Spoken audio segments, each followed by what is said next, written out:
नमस्कार श्रद्धालुजनों। आज हम चर्चा करेंगे उस विशेष क्षण की जब एक व्यक्ति अपने सपनों के घर में कदम रखता है।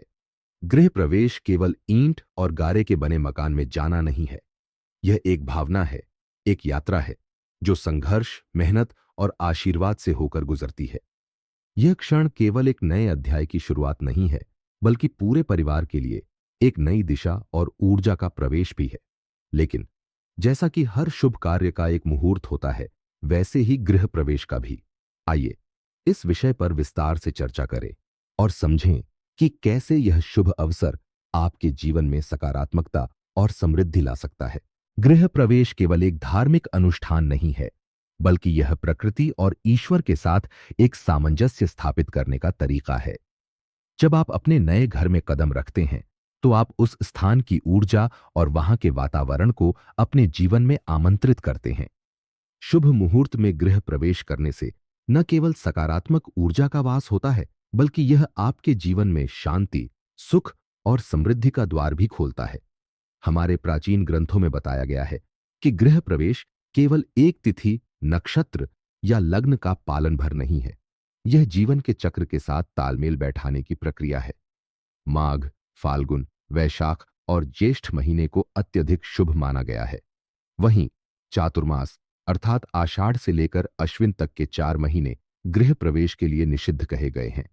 इस अवधि को भगवान विष्णु और अन्य देवी देवताओं का विश्राम काल माना गया है। गृह प्रवेश के लिए दिन और तिथि का विशेष महत्व है। मंगलवार को गृह प्रवेश करना वर्जित माना जाता है। इसके साथ ही रविवार और शनिवार भी अपवाद स्वरूप कुछ स्थितियों में अशुभ हो सकते हैं। शुभ दिनों में शुक्ल पक्ष की द्वितीया, तृतीया, पंचमी, सप्तमी, दशमी, एकादशी, द्वादशी और त्रयोदशी को प्राथमिकता दी जाती है। लग्न और नक्षत्र का चयन बहुत सोच समझकर करना चाहिए। यह आपके जन्म नक्षत्र और सूर्य की स्थिति के आधार पर तय होता है। उदाहरण के लिए, यदि सूर्य आपकी राशि से 5वें और 9वें स्थान पर हो, तो यह अशुभ माना जाता है। वहीं छठे और 8वें स्थान पर सूर्य की स्थिति गृह प्रवेश के लिए बहुत शुभ होती है। वास्तुशास्त्र और धर्मशास्त्रों में गृह प्रवेश के 3 प्रकार बताए गए हैं। अपूर्व गृह प्रवेश, जब कोई व्यक्ति पहली बार अपने नए घर में जाता है। यह सबसे आम प्रकार का गृह प्रवेश है। सपूर्व गृह प्रवेश, जब कोई व्यक्ति अपने पुराने घर से किसी कारणवश बाहर जाता है और फिर लौटकर वहीं रहने लगता है।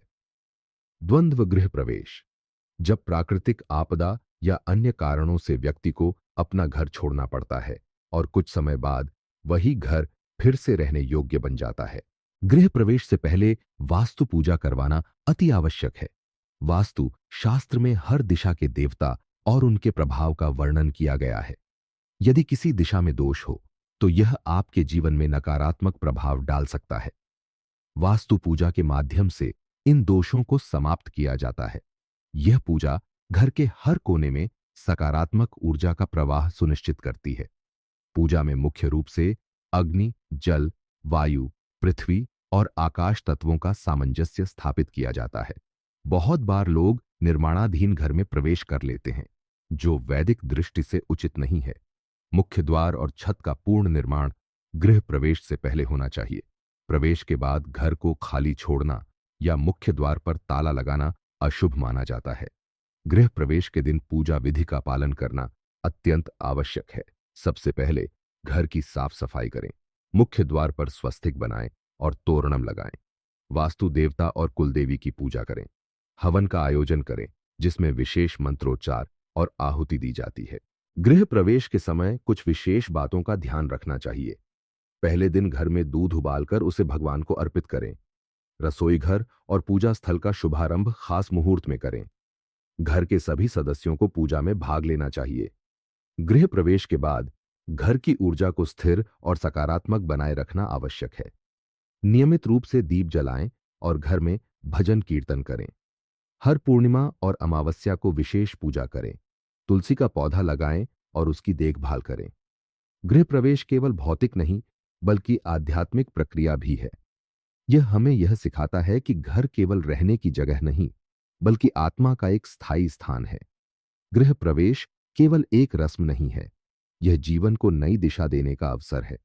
शुभ मुहूर्त और पूजा विधि का पालन करने से न केवल आपके नए घर में सुख शांति आती है, बल्कि यह आपके जीवन के हर पहलू को सकारात्मकता से भर देता है। ध्यान रखें, हर घर एक मंदिर है और इसे उसी भावना से संजोना चाहिए।